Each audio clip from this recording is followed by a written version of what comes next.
Want to get that screen, Bhavana, meditation. No. This one again. Mm-hmm. Go to 13.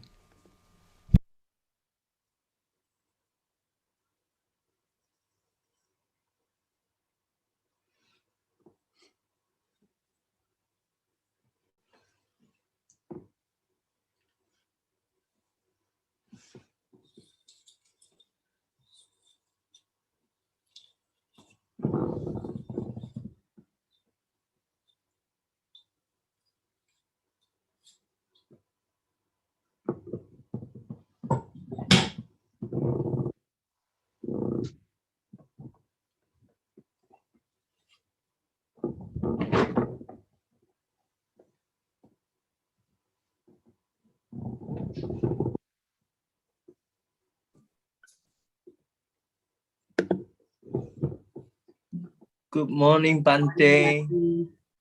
Good morning, Brian. Good morning, Bhante G. Good morning, Brian. Hello, everyone.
Thank you. Okay.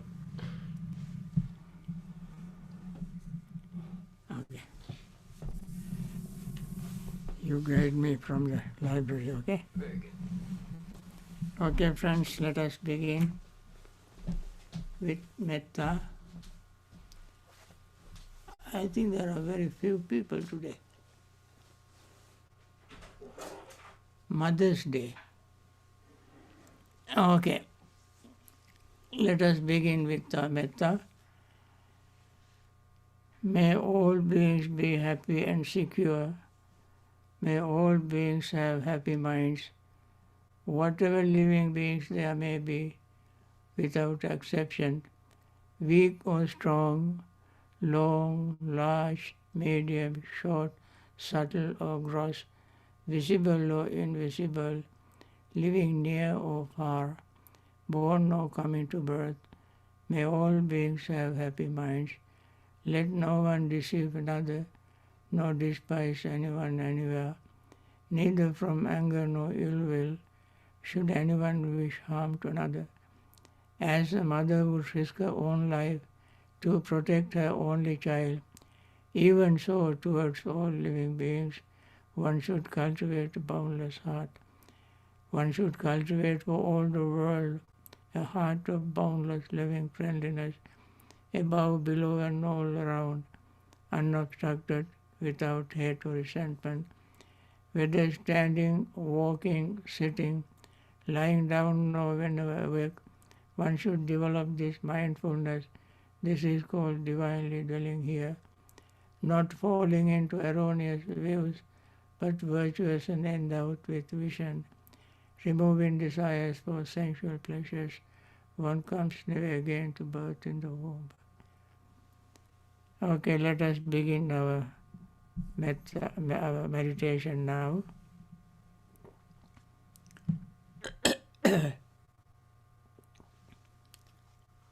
we are as normal. We begin with our metta. We pay total mindful attention to our breath, noticing inhaling as inhaling, exhaling as exhaling, noticing the breath touching our nostrils and reaching our lungs area, expanding lungs and chest and the lower abdominal area, expanding. And when we breathe out, we notice lower abdomen contracting, chest area contracting, and we also notice the breath leaving our nostrils. As we keep paying mindful, undivided attention exclusively without words, concepts, or without letting mind wander here and there, just becoming aware of the breath. When we do that, our breath, the body and mind relax. In the relaxed state of mind, our desire or greed, clinging, craving fades away. This happens very naturally, without too much deliberation, too much effort. As the breath is relaxed, the body and mind relax, greed fades away, we feel even more relaxed, the breath becomes even subtler. That time, in the relaxed state of mind, rigidity, uptightness, and resentment, anger, and all negative states will fade away. We begin to feel metta feeling. As we mentioned several times before, metta has 3 levels. First level is verbalizing, second level is thinking, third level is feeling or experiencing. When we experience metta, during that particular moment, no anger stays, anger, resentment leaves the mind. Then this is very calm and peaceful moment, very much conducive to sleepiness.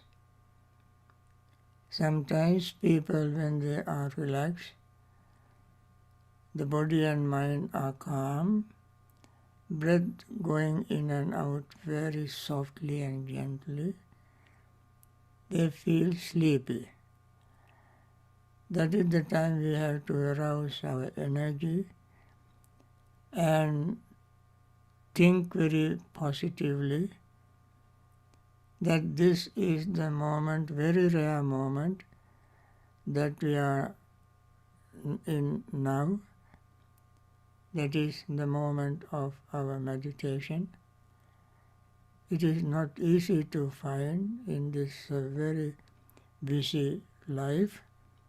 Once we found it, we must make the best use of that moment. Sleep is not going to help us to develop that mind to make the moment more meaningful. And therefore we overcome that sleepiness. And then sometimes its opposite can arise, restlessness and worry. We have become restless and may have worry because of our incomplete work, incorrect work of the past, and sometimes mind wanders into the future, thinking of all future things, planning for the future. In the spiritual practice, planning for the future is not going to help, but keeping the mind in the present moment, noticing what is happening now, is very important. So we stay in that present moment. Then our restlessness and worry gradually fades away. And then seeing all this in your own experience, all these are practical. You learned them in theories in the past. Now you are putting the theories into practice. When you put the theories into practice, you have already experienced your greed fading away, resentment fading away, sleepiness fading away, and restlessness and worry fading away. And now, with this experience, you build up confidence in the Buddha, Dhamma, Sangha. You are one of the Sangha members, lay community or monastic community, and therefore you know what you are experiencing is what other noble members of the Sangha experience. So you build up your confidence within yourself, seeing your results. This system works quite well for them as well as for you. With this, you gain even better concentration.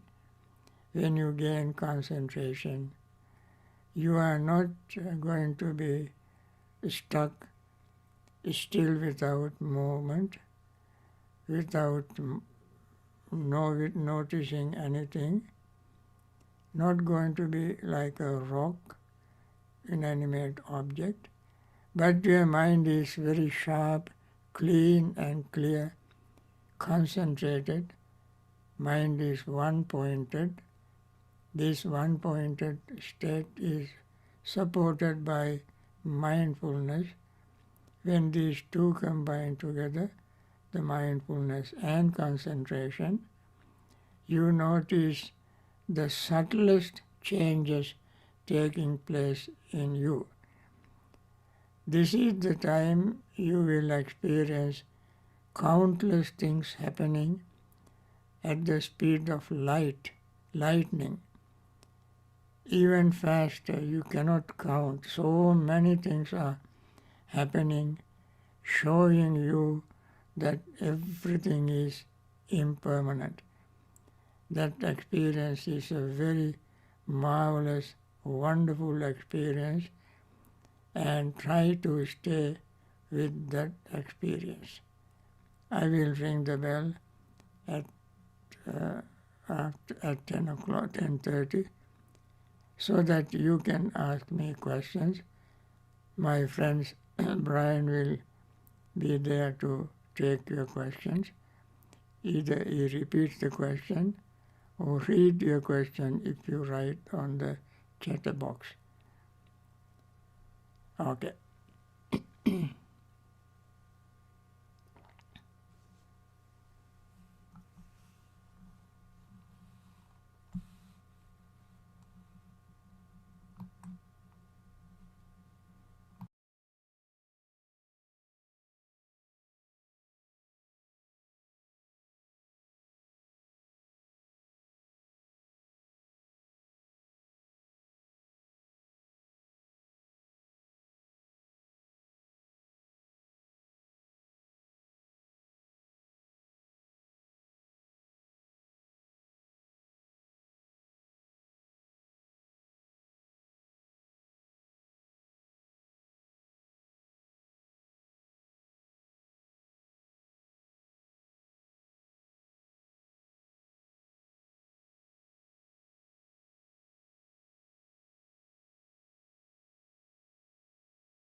by means of this meritorious deed, may I never join with the foolish, may I join always with the wise, until the time I attain Nibbana.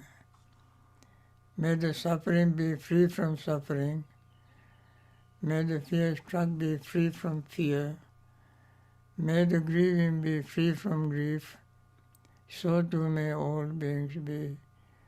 From the highest realm of existence to the lowest, may all beings arisen in these realms, with form and without form, with perception and without perception, be released from all suffering and attain to perfect peace.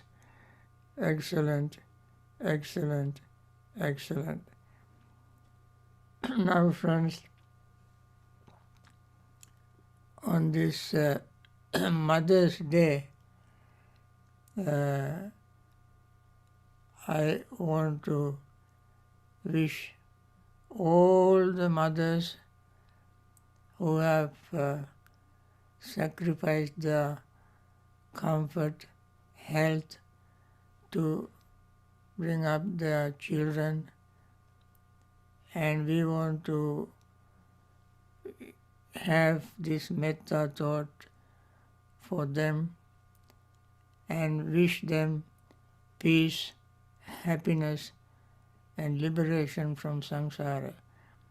This is what we can do to repay all the wonderful things mothers have done to their children. Now, friends, you may ask me questions. Brian is ready there to either repeat or read your questions. Thank you, Bhante. And yeah, for those of you who don't know me, I'm Brian, and I also want to wish a happy Mother's Day to any mothers among you. If any of you have questions for Bhante G, you can either type them publicly or directly in the chat box, or you can raise your hand, which is a function at the bottom of your Zoom screen under Reactions. If you raise your hand, then I'll call on you to ask Bhante G in person. In the meantime, sorry, Bhante? I found a question in my cell phone. It is not a question per se, but it is sort of a statement that I make into a question. The statement is that the heart of Buddhism, heart of the Buddha's teaching, is Sila, Samadhi, Panya, morality, concentration, and wisdom. I fully agree with that statement, and yet it needs little clarification so that how entire teaching come in this tripod, Sila, Samadhi, Panya. The questioner, the one who asked the question, put it in the simile of tripod. Each leg support the other. Similarly, Sila, Samadhi, Panya support each other. Sila in the Noble Eightfold Path comprises of right speech, right action, and right livelihood. Samadhi comprises of right effort, right mindfulness, and right concentration, and right view and right thought they fall into wisdom category. So, in the wisdom category, we have right view and right thinking. In the right view, in the Four Noble Truths fall into right view.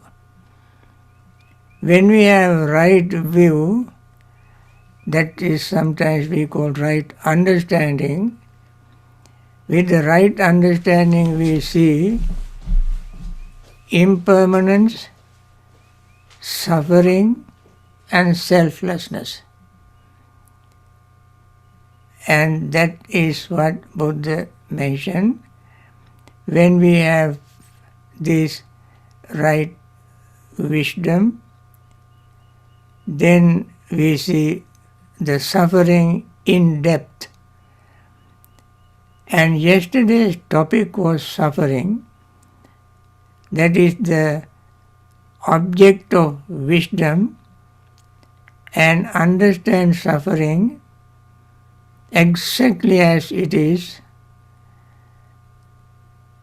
That is the function of wisdom. Then only the person will make effort to get rid of suffering. So this is very important statement that the person made, and I agree. And this is how we have to understand the intricacy or connection between one and the other. Okay. Any other question?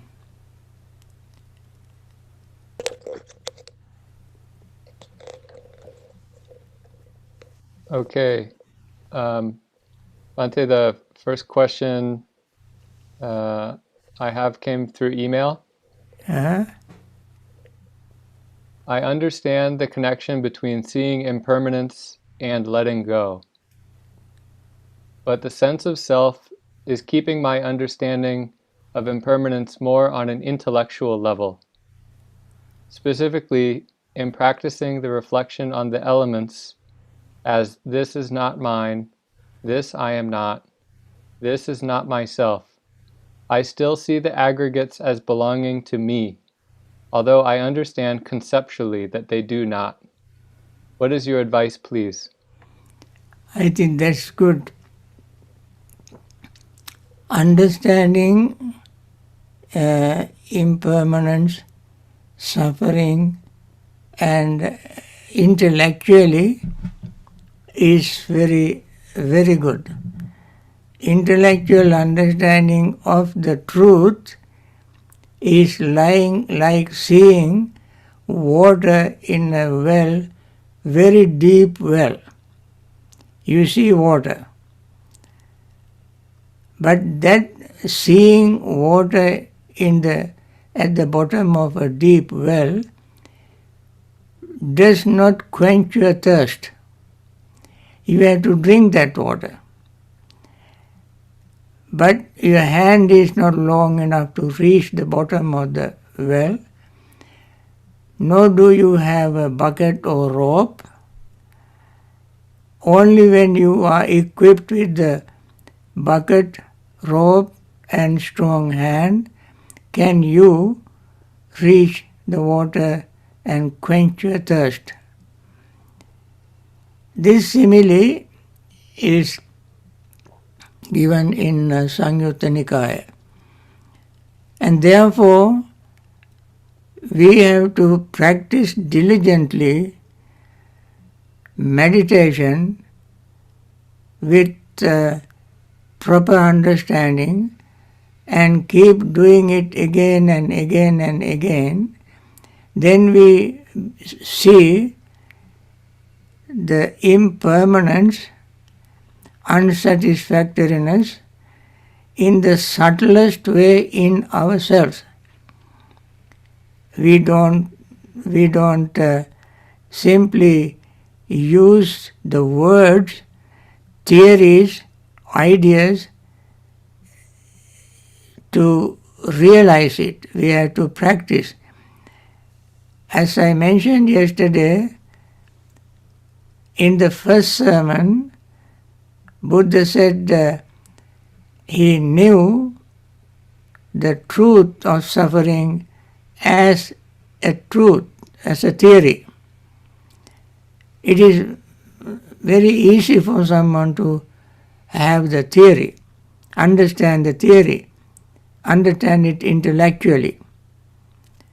Then the theory must put into practice. Otherwise, theory does not help us.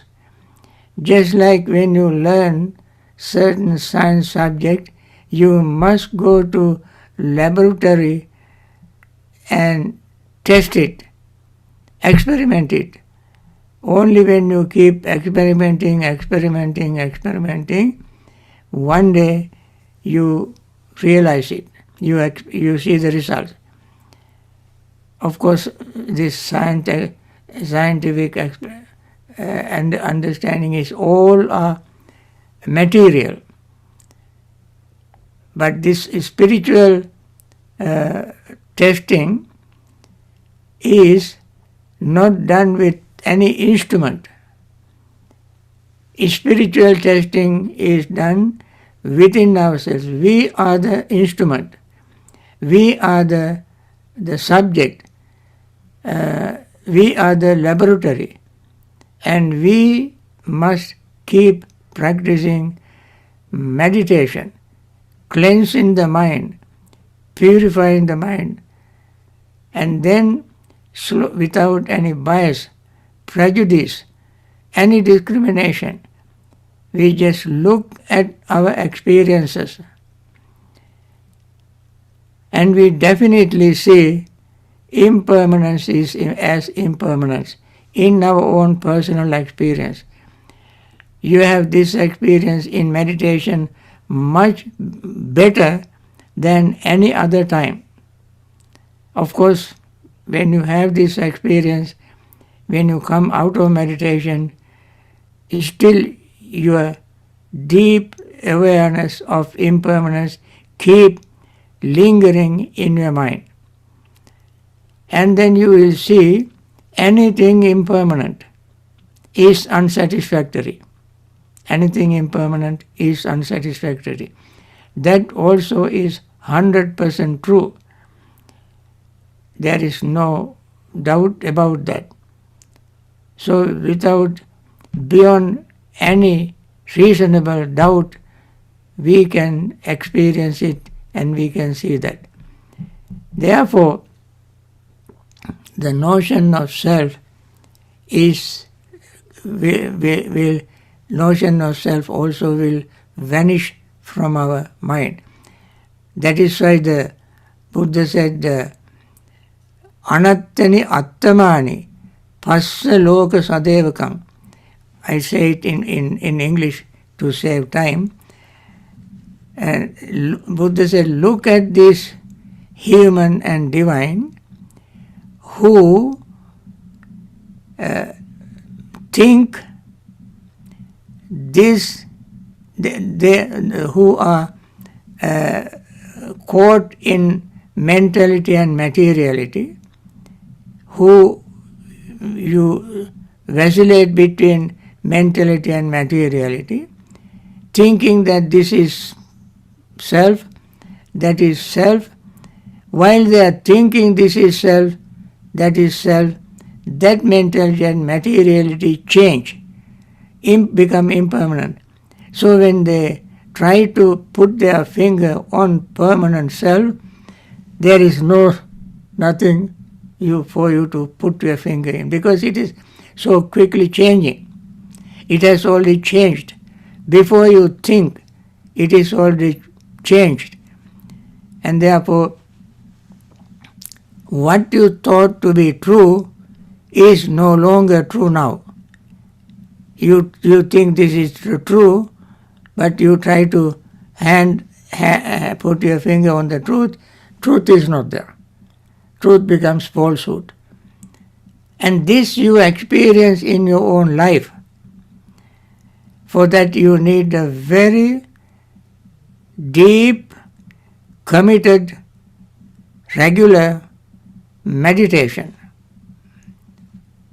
And therefore what you understand intellectually is good, very good start. Very good start. And keep focusing yourself on yourself, your experiences, then you will see the theory becomes a reality in your own experience. Thank you, Bhante. I think Jesselyn has a question for you. Go ahead, Jesselyn. Morning, Bhante. Hello, Bhante. Thank you, Bhante, for all the teaching that I received from Bhante. I benefited a lot. Bhante, regarding impermanence, I do not really do a lot of formal meditation, but I read and I contemplate and I reflect a lot. And for impermanence, I see it in the cloud. One day when I was driving, I saw impermanence when the cloud was changing very fast. That was the time that I saw impermanence. Can Bhante hear me? I heard you vaguely. Did Brian, you hear it, that question clearly? Yes, Jesselyn, your voice is quite soft. But Bhante G, Jesselyn said she doesn't have much of a formal practice, but she sort of has an everyday practice. And one time she saw impermanence when she looked at the clouds. Do you have more to say on that, Jesselyn? Is there a question? If you saw impermanence only once, very clearly, you keep the same way of looking at everything that you experience in your life. Things you see, things you hear, smell, taste, touch, and thought. Your body, feeling, perception, thought, and consciousness. These are the things that you have, the material where you find impermanence. And look at them without using any words. Without using any words, you just pay total attention to even this sound that I utter. As soon as I stop, it's no longer there, unless you have a tape recorder and somebody record it. Even that recorded voice, as you are playing, is vanishing. The sound while you are listening is vanishing, whether it is recorded sound or personal, in-person sound, any sound you hear from music, birds, any sound. While you are listening, sound is disappearing, your feeling of the sound is disappearing, your awareness of the sound is disappearing. Like that you see whatever you experience is changing, disappearing. Otherwise, you have no way to understand impermanence. You have to pay. This is why we say pay mindful, undivided, pure, bare attention. Only then can you not only you, every one of us, everybody, anybody can understand impermanence only when we pay very impartial, concentrated attention. We can see that. It is very subtle, You can never learn it from books, never learn it from somebody, but you have to pay attention. Your beginning is very good. You continue that practice. Thank you, Okay? Bhante. Bhante, can I have another question? Yeah. Bhante, because I come to know about Bhante's Zoom from Dr. Ng, and I'm very grateful to her. So whenever there is a class by Bhante, when I think of Bhante, then automatically I will think of Dr. Ng, both at the same time. So I reflected on, I was just wondering why I always have this feeling that is whenever Bhante have a class, then immediately at the same time, I will also think of Dr. Ng. Then I reflected and I was going through Bhante's session, and I think in dependent origination, when there's contact, there's feeling.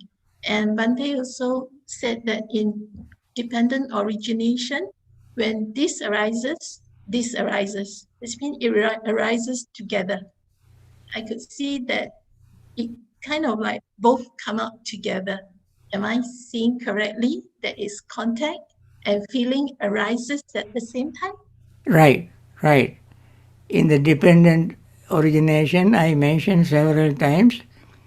Actually, I repeated the Buddha's words that I myself experience it, and therefore, with conviction, with realization, I tell you that when something arises, exactly at the same time something else arises.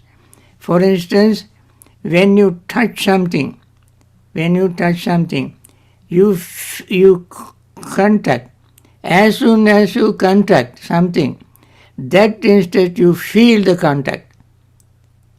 Not before nor after. That instant, that moment you feel the contact. So the Buddha said, feel, depending on contact, arises feeling. Feeling does not arise first for you to contact, but contact arises at the same time you feel. So, when contact arises, feeling arises at the same time.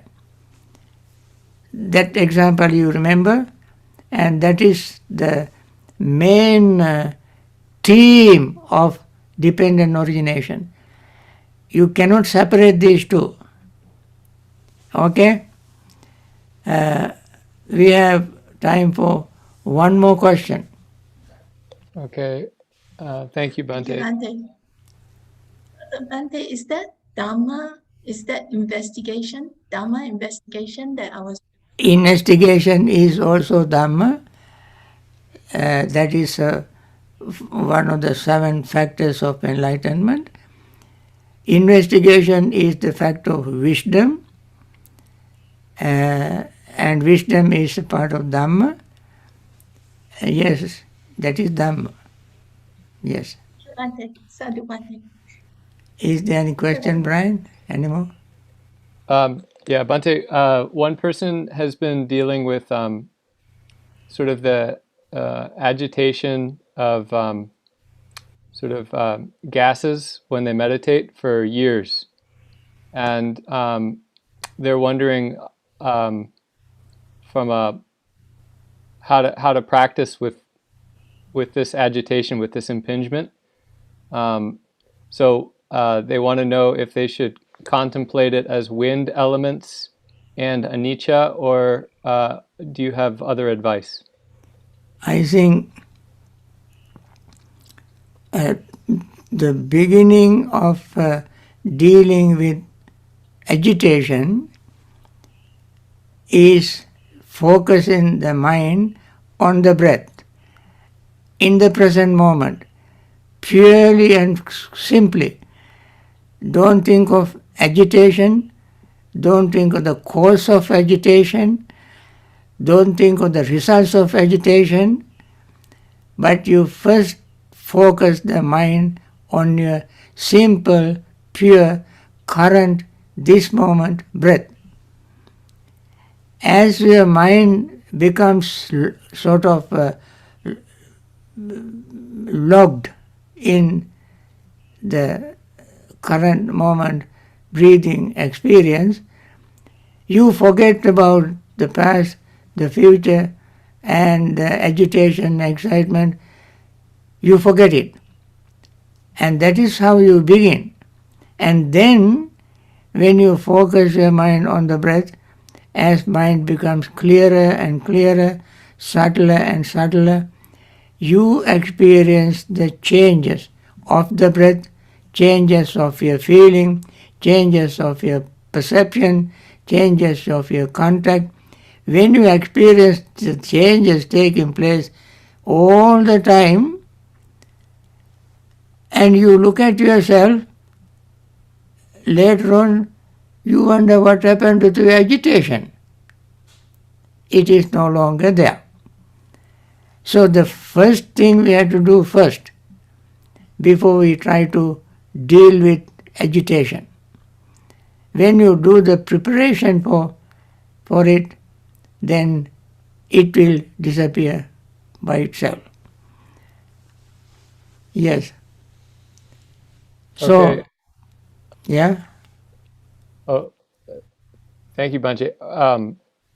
Are you still answering the question? I don't think any time. There is only 2 minutes. Okay.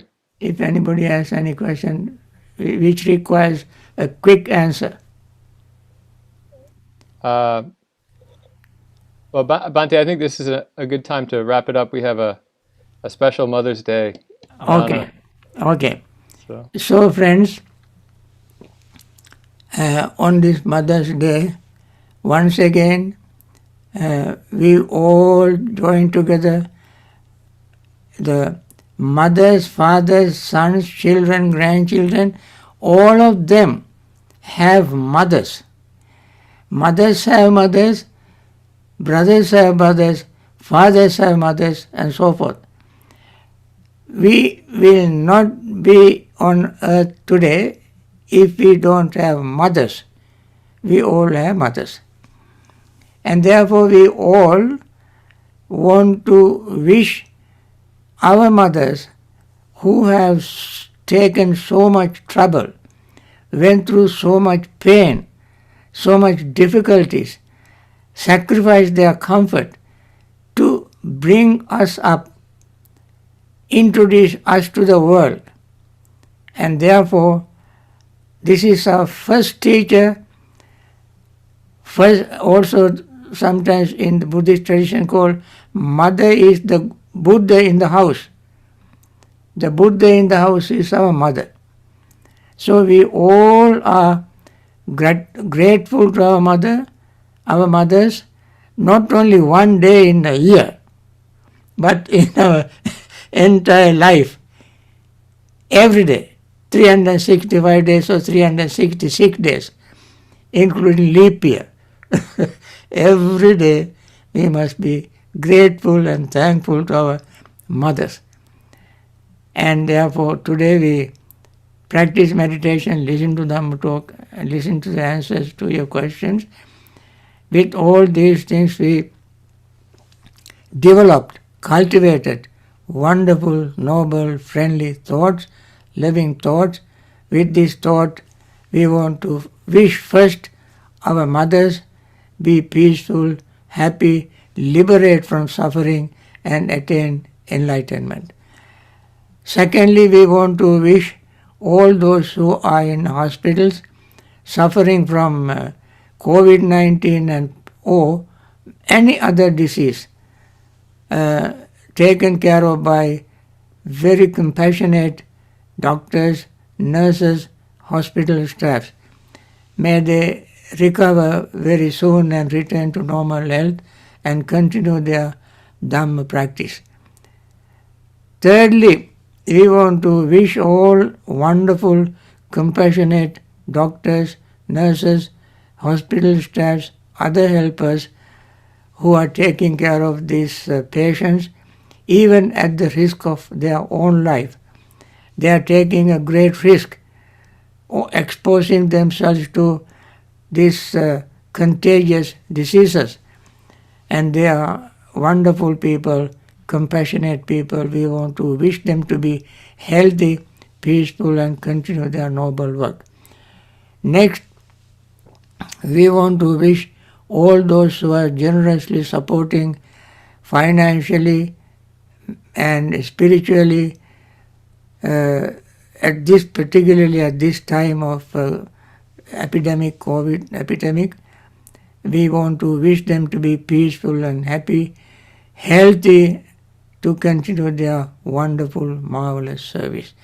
And there are some very far-sighted, insightful leaders.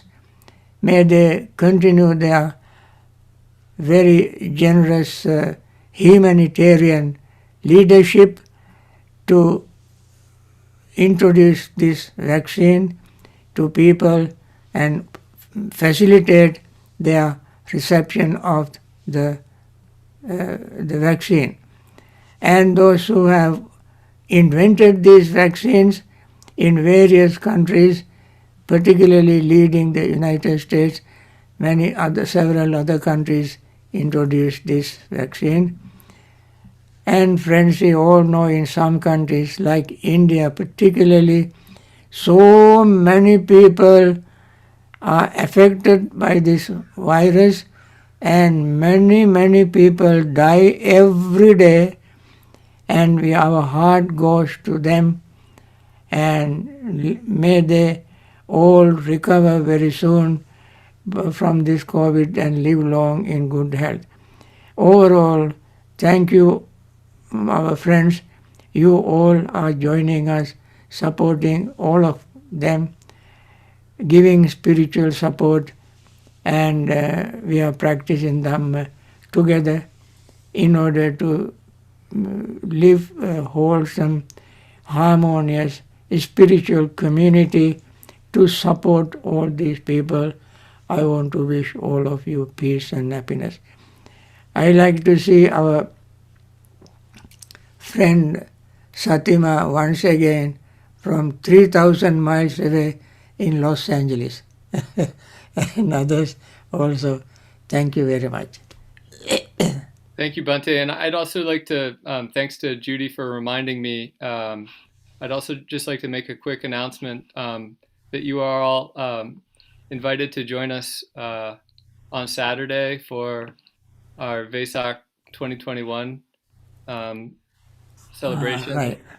So you can see here on the screen the schedule. Of course, it's a virtual retreat, and it'll be the same link and the same password as you use every weekend to join these talks. So yeah, we hope that you all will be able to join us. And with that, I'm going to allow you Okay. to mute. Thank you, Bhante. Thank you, Brian. Bhante, Thank thank you, you, Brian. Brian. Sadhu, sadhu. Thank you very much. Thank you, Beautiful answer. Bhante. Thank Bhante. you, Brian. Thank you, Bhante. Auf Wiedersehen. Auf Okay. Wiedersehen. Thank Thank you, you. Bhante.